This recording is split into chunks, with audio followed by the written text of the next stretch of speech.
Good morning YouTube. So on today's episode we're going to be changing a boiler. It's a Baxi 105E. I don't think it's HE, so I don't think it's a condensing boiler. I'm swapping out for a main Eco Compact 30. But I possibly might need a standoff kit for this because I'm sure the pipes dropped down the back of the one that's in. Couldn't remember. So we might put a standoff kit on. It's with a high thermostat, MagnaClean filter. And I'll just be showing you what's what. As usual, give this video a thumbs up and subscribe if you haven't done already. Giveaway at 2k. Hopefully I've surpassed that by the time you see this, but we'll see.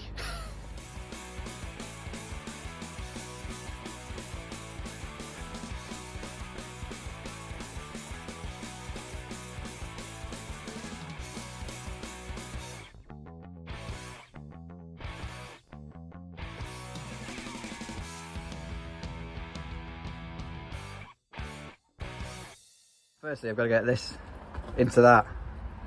So I've seen this trick that people do. Well, clearly that didn't work. Might even take the old girl with me today.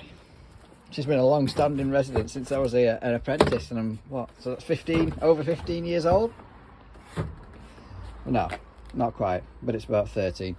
But I wanted to show you that, if you haven't seen already, Baxi have started to, well, I've got rid of the bloody horrible polystyrene packaging. Started using cardboard. That'll be miles more simple to get rid of. You know yourself, if you put the polystyrene off the bottom layer and the top layer in a wheelie bin, it's half full. Anyway, let's get to the job. Great start. There's nowhere to park the van. Not that I need every tool out of the van. This is what we're replacing today with the main Eco. This is what we've got: the pipes, flow return and gas drop up the back. And we've got hot and cold over here, you blow off. It's not a condensing boiler currently, so I'm going to need to run a condensator in. You might remember this. It's been on YouTube before when I put this hive. So yeah, take that cover off the top, start getting it drained down.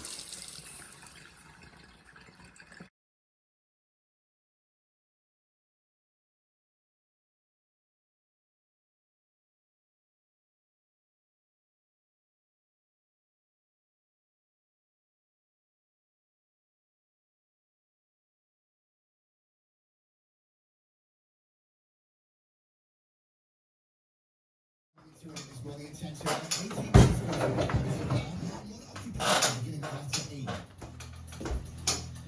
the boiler off. I thought I had a nice little message here, but it just says top of boiler if possible. Never mind. So I'll just mark up which is flow return. Obviously I can see it now, but when I've cut it off, you might forget. Flow return and gas. I've marked up hot and cold. Cut all these back now. Get that flue from outside. It had a 45-degree bend on it, so I'm hoping I'll be able to get it with what I've got. If not, I'll need a 45-degree bend, which I haven't got. Get everything tidied up now. Fresh for working again. So I've just got the jig off now. Put a cap end because that was dripping and it's already pea wet down here. I'm not. So currently, the flue off centre of here, sorry, off the wall to the centre of there is 100mm. On the main it's 150. I'm going to have to put a standoff bracket on, so it's going to be 180 to the centre, so I'm going to need 45. And I ain't getting the filter on that, am I? So I'll have to go on the flow, unfortunately. People moan about expanding foam on a flue, but give me expanding foam over silicone any day. So the bracket, sorry, the bracket hole, fixing points for the boiler with using the standoff bracket is different to the one that comes with the boiler. I knew that. I didn't make a mistake. So yeah, it shows you where the fixing points are on there. And then when you've got a side exit flue, you're looking for this line here, because it's got the built-in fall on it, mark it where you centre your hole. And that should be perfect for that. Obviously this one's having a 45 on. But with the standoff bracket, you've got to build it up. So you get these nuts and bolts. And that's going to bolt onto there, like that. And we should be able to just fix this to the wall and drop the boiler on it.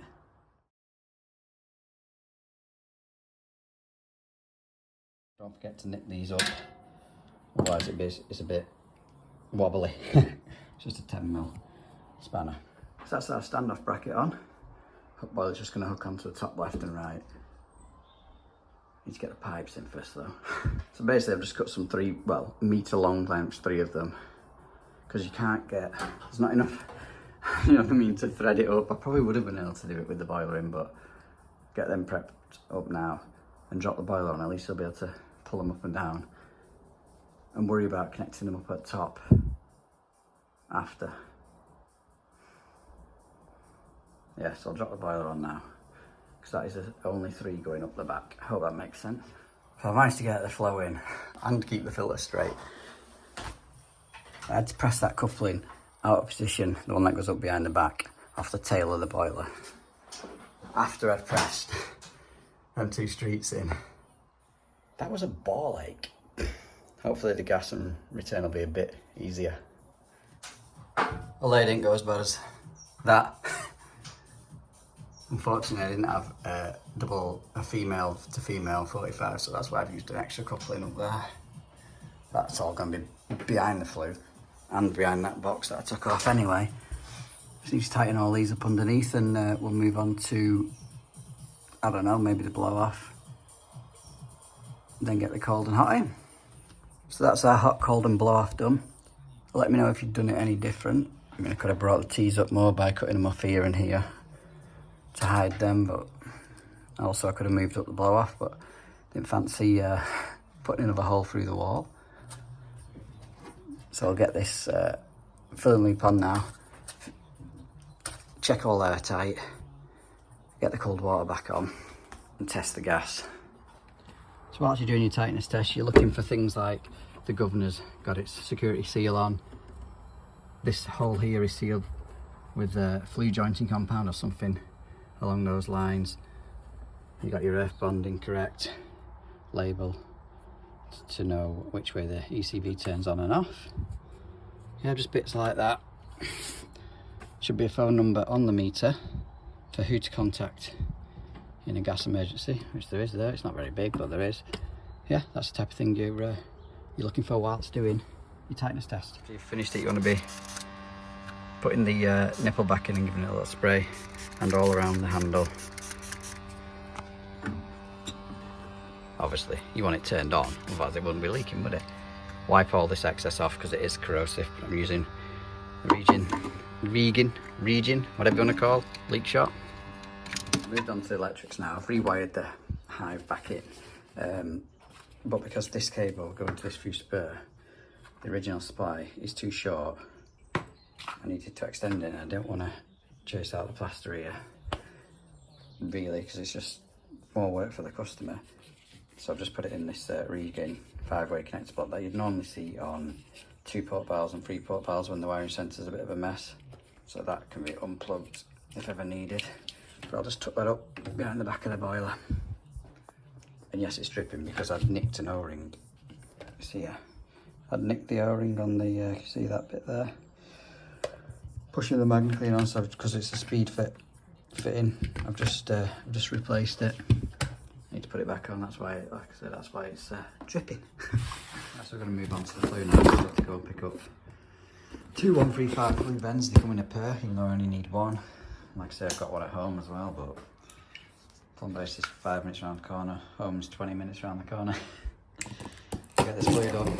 I can start getting it commissioned before moving on to condensate. That's what we've done with the condensate, upgraded to 32mm down there. Brought it in, not finished outside yet. Just try and keep it tidy, tight. Flue's in now, it's 45, all screwed up and sealed. Get in there now. I don't think it looks too bad from here. It's in the cupboard. See what it's like with the doors on soon. And with this condensate, I'm just going to 90, 45 straight down into that gully there, and then insulate it. Right, so ladies and gentlemen, they're all done. Covered back together. Just had to put a little notch around the flue sampling points. Like I say, all that can come off it when it needs servicing. So I've come away with a load of spare bits. These were extras off the standoff kit. No, I've probably never used them, but These little screws are used in most boilers. Put that in the little spares tub for a boiler you get to when you're servicing it, and it's missing that. I've mentioned these before, but this is a lead washed heat exchanger. Now, when you remove them and weigh them in on their own, they range between 15 and 25 quid, depending on the size and the weight. It looks something like that. That's what bit you want. Like I said, I'll take that out and keep it. You could strip the brass out of these, quite a bit of brass in them. Might be worth keeping that pump. The fans go on these and the boards, but I'm not going to keep that, so I'll probably just off this. I'll keep the pump, just weigh that in, and I might strip out that if I can. Ventilation valves off that boiler, the central heating valves, still in perfect working order, and it was 19 years old. Yet the ones that are on today's Baxis, after a year they don't fucking work. So as usual, if you enjoyed this video, give it a thumbs up and consider subscribing. Yeah, drop a comment down below. I'll reply back to every single one, unless you're a bit of a then you'll not get one. Catch you on the next one, guys.